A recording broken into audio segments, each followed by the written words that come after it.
Pirms 120 gadiem Rīga gaida Livieru filmas kā brīnumu, kuram, protams, ir grūti noticēt.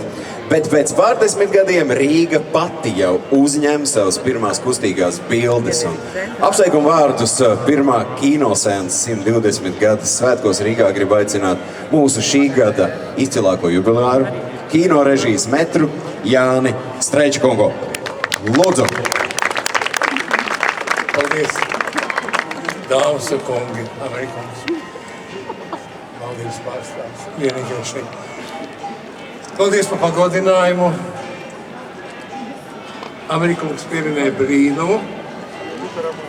Mēs esam dienās, kad svētceļnieki dodās uz Aglonu, gaidot brīnumu noteikti, bet mēs esam klāt pie zīmes, kas liecina par pagājušā gadsimta lielāko brīnumu. Tagadējā paudze vairs nezina, ko tas nozīmē. Man liekas, te, skatoties uz jums, es redzu, ka ir tādi, ka šo brīnumu ir piedzīvojuši, kuri bija tikai dzirdējuši par to, ka bildīts var kustēties,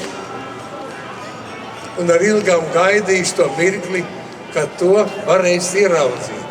Es esmu viens no tiem, kurš ir piedzīvojis šo brīnumu, un es atceros mūžu neaizmirsīšu pirmo seansu Daugavpilī, kas bija pēc tam, kā šo brīnumu veda uz skolu ar zirdziņu, ar benzīna motoru,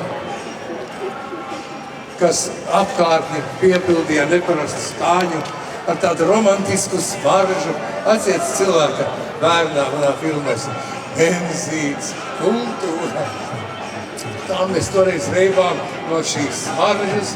Un no es drošākos sapņos tad nevar iedomāt, ka mans mūžs saistīsies ar to. Tāpēc šī zīmes atklāšana ir tāds patiesas lepnums un prieks ikvienam, kas savu mūžu saistīs ar kino, lai kādā darbā tas nebūtu. Rīgā, kā redzat, tās tradīcijas ir tik senas, gan pēc 10 gadiem, kā teicat, sāka ražot, gan bija viena no lielākajiem kinoteātriem Eiropā, un arī mūsu Splendits ir liecība tam, cik varens un skaists bija viens no Eiropas tādiem redzamākiem kinoteātriem. Tā ka, lūdzu, Amerikāņus starpiet švardā arguļot, cik var neatdot nevienam šo Splenditu, nevienam Splenditu nedošu. Tā ir tā devīze. Un tad, tas ir pirmkārt. Otkārt, protams, tas ir pagodinājums Francijai kā kindergrāfa dzimtenei. Nu, un treškārt, tas jau liecina par to, cik nozīmīga bija Hamzas pilsēta Rīga pagājušā gadsimta sākumā, Eiropas zīme. Nu, mēs atkal esam kopā ar Eiropu, un atliek tikai Dievs svētī Latviju, Dievs svētī Franciju un Dievs svētī Eiropas Savienību. Paldies!